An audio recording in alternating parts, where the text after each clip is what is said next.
belakang, rumusan masalah, tujuan penelitian, manfaat penelitian, penegasan istilah, landasan teori, objek penelitian, dan metode penelitian. Latar belakang dari masalah ini yaitu bahasa sebagai alat komunikasi yang paling efektif dalam menyampaikan pesan, memegang peranan penting dalam kehidupan manusia. Pada dasarnya, setiap aktivitas manusia selalu berkaitan dengan bahasa sebagai alat komunikasi. Bahasa berkembang seiring berjalannya waktu dan penggunaannya pun bergantung pada lawan bicara, media, dan keadaan. Sebagaimana dikatakan oleh Cher dan Agustina pada tahun 2004, bahasa mempunyai dua varian berdasarkan penutur dan penggunaannya. Berdasarkan penuturannya, bahasa dilihat menurut pemakaiannya, jenis kelamin, status sosial, dan waktu penggunaan bahasa. Nah, sedangkan berdasarkan pemakaian, bahasa digunakan menurut tujuannya, untuk tujuan apa, dalam bidang apa, cara dan sarana apa yang digunakan, dan bagaimana situasinya. Profesor S. Wojo Wasito menyatakan bahwa bahasa jurnalistik adalah bahasa komunikasi massa sebagai alat atau tampak dalam harian-harian dan majalah-majalah. Adapun ciri utama dari bahasa jurnalistik yaitu sederhana, singkat, padat, lugas, jelas, jernih, menarik, demokratis, populis, logis, gramatikal, kejelasan makna, menurut Haris Rumadiria. Baik, kesalahan dalam bahasa juga mampu berakibat fatal, seperti berkurangnya pemahaman pembaca mengenai bahasa baku, serta kesalahan penulisan mampu mengakibatkan kesalahan pemahaman antara pesan yang akan disampaikan oleh penulis dengan pembacanya. Nah, seharusnya demikian, bahasa jurnalistik harus didasarkan pada pola kalimat bahasa Indonesia yang baku dan sesuai dengan EYD, yaitu ejaan yang disempurnakan. Dengan demikian, bahasa yang tersajikan dapat dengan mudah dipahami tanpa mengurangi isinya, menurut Anwar tahun 2004. Seorang jurnalis harus tunduk pada kaidah bahasa jurnalistik, karena bahasa jurnalistik yang baik selain mudah dipahami juga mudah ataupun mampu untuk membuat perusahaan media, sebuah media massa, diakui eksistensinya. Bahkan dalam judul berita yang dipublikasikan pada tanggal 11 Januari 2024, yaitu Prabowo mengaku sudah diingatkan hati-hati bicara dan jangan terpancing, tapi ia ex-tentara. Nah, menurut penulis bahwa dalam penulisan judul berita online terdapat penggunaan karakteristik bahasa. Kata "tapi ia ex-tentara", teks ini berisi informasi yang belum diketahui banyak orang.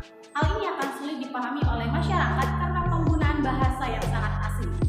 Nah, oleh karena itu, bahasa jurnalistik itu harus diterapkan dengan baik karena bahasa jurnalistik akan membuat pembaca mampu memahami apa makna dari isi berita tersebut. Nah, serta penggunaan bahasa yang baik dan benar akan membuat para pembaca tanpa disadari memahami bahasa baku yang sesuai dengan pedoman umum ejaan bahasa Indonesia atau bisa disebut PUEBI, serta mampu menjadi tempat pembelajaran dalam berbahasa dan bahasa jurnalistik. Harus didasarkan pada pola kalimat bahasa Indonesia. Bahasa Indonesia yang baku dan sesuai dengan EYD ejaan yang disempurnakan. Baik, adapun rumusan masalah yang saya ambil dari judul tersebut yaitu bagaimana penggunaan bahasa jurnalistik dalam berita di media online republika.co.id. Nah, kita lanjut ke tujuannya. Saya juga mengambil yaitu tujuannya untuk kita mengetahui bagaimana penggunaan bahasa jurnalistik dalam berita di media online republika.co.id. Baik, selanjutnya kita ke manfaat penelitian. Nah, saya mengambil yaitu ada dua manfaat. Yang pertama, manfaat teoritis. Manfaat teoritis merupakan yaitu memberikan kontribusi dan informasi baru dalam bidang ilmu komunikasi agar menjadi sumber referensi yang berguna untuk peneliti selanjutnya yang lebih khusus. Nah, yang kedua yaitu manfaat praktis.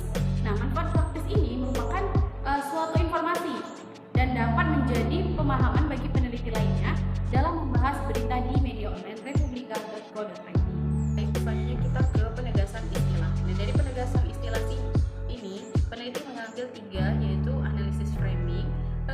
jurnalistik dan media online.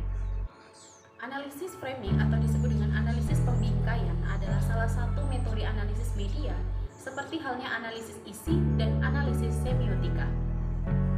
Secara sederhana, pembingkaian atau framing adalah membingkai sebuah peristiwa atau dengan kata lain pembingkaian yang digunakan untuk mengetahui bagaimana perspektif atau cara pandang yang digunakan wartawan atau sebuah media massa ketika menyeleksi isu dan menulis suatu berita. Baik. Nah, pembingkaian merupakan metode penyajian realitas di mana kebenaran tentang suatu kejadian tidak diingkari secara total, melainkan dibelokkan secara halus dengan memberikan penonjolan pada aspek tertentu. Nah, dapat disimpulkan bahwa analisis framing ini digunakan untuk mengkaji atau pembingkaian realitas seperti peristiwa, individu, kelompok, dan lainnya yang dilakukan oleh media massa.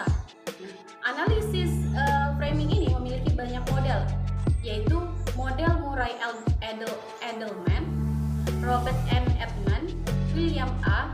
Gomson, maupun Zhongdang Pan dan Gerald M. Kosinski. Penegasan istilah yang kedua yaitu bahasa jurnalistik. Nah, menurut Rosihan Anwar, bahwa bahasa jurnalistik itu sebagai bahasa yang digunakan wartawan atau disebut pula bahasa pers.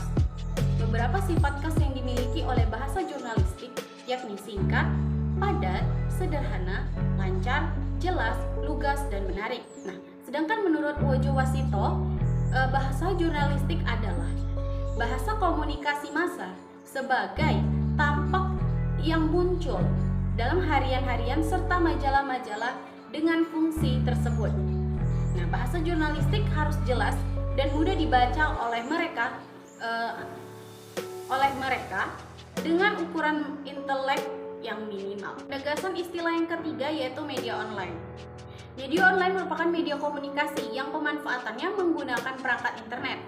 Media online merupakan produk jurnalistik yang didefinisikan sebagai pelopor atau peristiwa yang diproduksi dan distribusikan melalui internet. Selanjutnya yaitu landasan teori. Peneliti mengambil landasan teori yaitu teori gatekeeping menurut Schockmaker dan Voss pada tahun 2009. Baik, kita masuk ke objek penelitian. Nah, di sini saya mengambil 3 objek. Yang pertama yaitu yang akan dibahas yaitu artikel berita. Nah, objek kedua yang akan dibahas yaitu headline atau judul. Nah, objek yang ketiga yang akan dibahas yaitu gaya penulisan berita. Baik, selanjutnya yaitu metode penelitian. Nah, saya mengambil yaitu analisis framing yang merupakan versi terbaru dari pendekatan analisis wacana khususnya untuk menganalisis sebuah teks berita dalam media. Nah, alasan saya menggunakan framing model Robert N.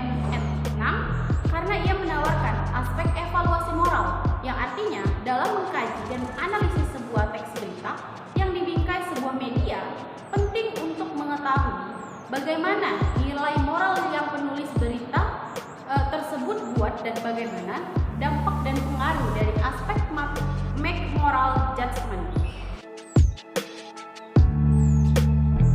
Baik, itulah tadi penjelasan dari proposal yang saya sajikan. Lebih dan kurang saya mohon maaf. Akhirul kalam, wassalamualaikum warahmatullahi wabarakatuh.